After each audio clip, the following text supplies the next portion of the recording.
Pour la quatrième question, on considère la fonction grand H définie sur l'intervalle ouvert 0 plus l'infini par grand H de x est égal à grand f' de x fois exponentielle x carré sur 2x.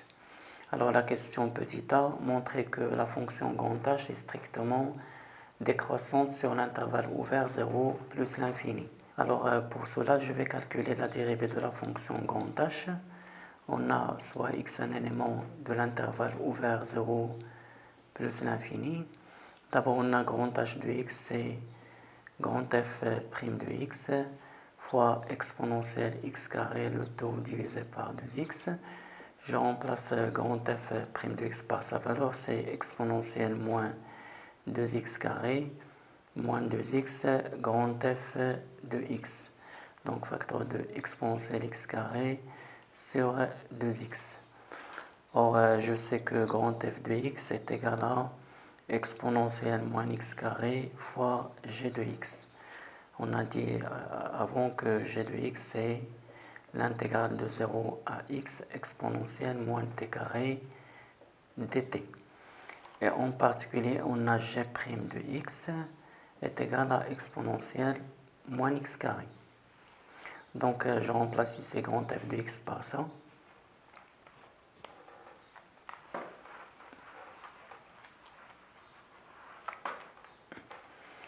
Alors, ça c'est égal à exponentielle moins 2x carré moins 2x fois exponentielle moins x carré facteur de g de x. Le tout facteur de exponentielle x carré sur 2x. Là, je développe est égal exponentielle moins 2x carré fois exponentielle x carré, ça donne exponentielle moins x carré. Et là, exponentielle moins x carré fois exponentielle x carré, c'est exponentielle 0, c'est 1, donc elle reste moins 2x g de x. En fait, elle reste ça au numérateur divisé par 2x. Donc maintenant, je vais calculer la dérivée de cette fonction-là.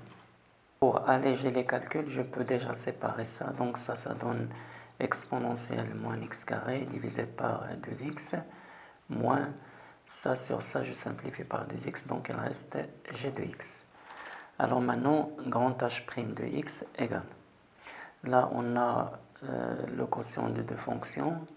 Donc la dérivée de ça, c'est la dérivée du numérateur, c'est moins 2x exponentielle moins x carré fois le dénominateur moins la dérivée du dénominateur, c'est 2 fois le numérateur exponentiel moins x carré. Le tout divisé par 2x, le tout au carré, c'est 4x carré. Moins la dérivée de g, on a dit c'est exponentielle moins x carré. Alors, ce qui donne, là c'est moins 2x fois 2x, c'est moins 4x carré, exponentielle moins x carré, moins 2 exponentielle moins x carré. Le tout divisé par 4x carré moins exponentielle moins x carré. En fait, grand h' de x est égal à cette expression-là. Là, si vous voulez, je peux factoriser par moins 2 exponentielle moins x carré. Donc, on aura moins 2 exponentielle moins x carré. Facteur de là, il reste x carré, ou bien 2x carré. Là, il reste plus 1, divisé par 4x carré moins exponentielle moins x carré. On simplifie par 2, donc il reste moins exponentielle moins x carré, facteur de 2x carré plus 1, le tout sur 2x carré moins exponentielle moins x carré. Donc il reste à déterminer le signe de cette expression-là. Alors on a clairement 2x carré plus 1 est strictement positif et 2x carré est aussi un nombre strictement positif vu que x appartient à l'intervalle ouvert 0 plus l'infini. Et on sait que l'exponentielle de n'importe quelque chose est strictement positif. Donc déjà moins exponentielle moins x carré facteur de 2x carré plus 1 va être strictement négatif. Si on divise par 2x carré, elle reste strictement négative. Donc moins exponentielle moins x carré facteur de 2x carré plus 1 sur 2x carré est aussi un nombre strictement négatif. Et on a moins exponentielle moins x carré est un nombre strictement négatif. Donc ici, on a la somme de deux nombres strictement négatifs. C'est un nombre strictement négatif, d'où h' de x est strictement négatif. En fait, on a montré que quel que soit x appartenant à 0 plus l'infini, h' de x est strictement négatif. Donc la fonction h est strictement décroissante sur l'intervalle ouvert 0 plus l'infini. Dans la dernière question, on doit montrer que C est unique et puis on doit donner le tableau de variation de la fonction grand F. Alors, soit alpha un élément de l'intervalle ouvert 0 plus l'infini, tel que grand F' de alpha est égal à 0. En fait, on doit montrer que alpha est égal à C. Alors, on a d'une part h de alpha, d'après cette relation-là, est égal à f' de alpha fois exponentielle alpha carré sur 2 alpha. Et puisqu'on a supposé que grand f' de alpha est égal à 0, donc ça donne 0. D'autre part, on a h de c est égal à grand f' de c fois exponentielle c carré sur 2c. Et on sait que grand f' de c est égal à 0, donc ça vaut 0.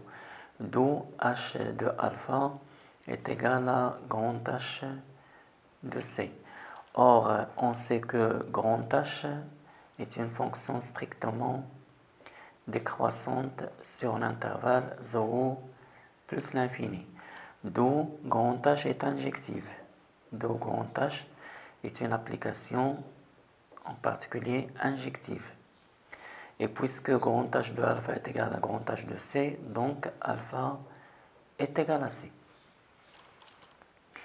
Alors, pour les gens qui ne savent pas cette propriété-là, je vous donne quand même une autre méthode qui se base directement sur la monotonie de H. Pour l'autre méthode, soit alpha un élément de l'intervalle ouvert 0 plus l'infini, tel que f' de alpha est égal à 0.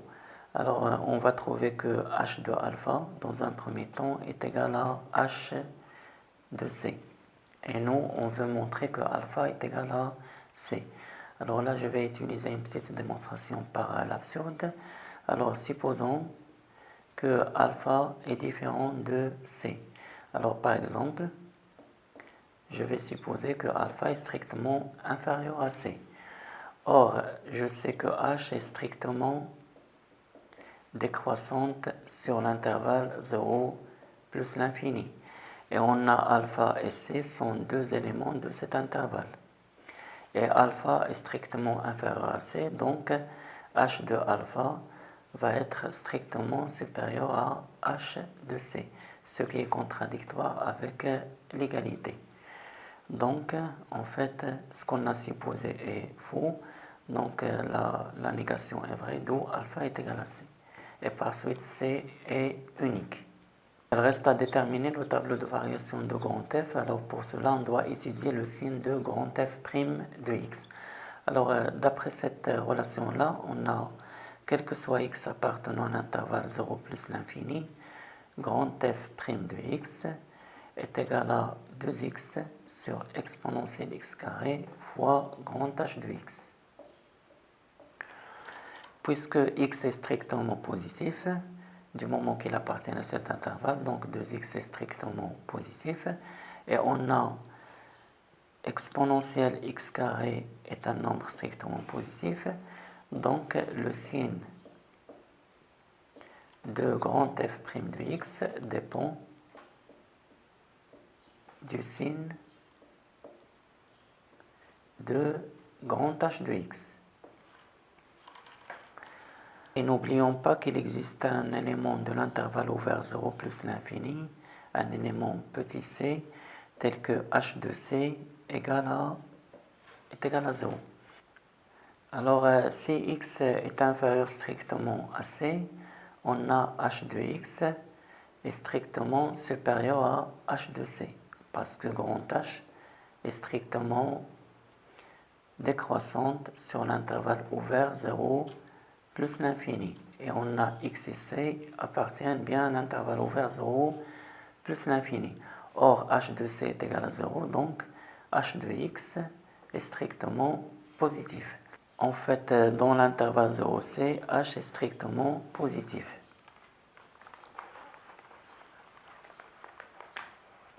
Et si x est strictement supérieur à c, alors du fait que grand H est strictement décroissant sur l'intervalle ouvert 0 plus l'infini, on a h de x est inférieur strictement à h de c, et on sait que h de c est nul, donc h de x est strictement négatif. En fait, h est strictement négatif sur l'intervalle c plus l'infini. D'après ce qui précède, le tableau de variation de la fonction grand f, elle va être sous la forme suivante. Là, on a x grand f' de x, et là, grand f de x. On travaille dans l'intervalle 0 plus l'infini. On sait que le signe de f' de x dépend du signe de grand H de x. Et on sait que grand H s'annule en c. Et sur l'intervalle 0c, grand H il est positif, donc grand f' est positif. Et sur l'intervalle c plus l'infini, grand H est négatif, donc grand f' est négatif. Donc sur l'intervalle 0c, grand f est croissante, et sur l'intervalle c plus l'infini, grand f est décroissante. L'image de 0 par grand f, c'est 0. La limite de grand f en plus l'infini, c'est 0. Et l'image de c par grand f, c'est 1 sur 2c exponentielle moins 2c carré. Eh bien, merci pour votre attention. À bientôt et à la prochaine.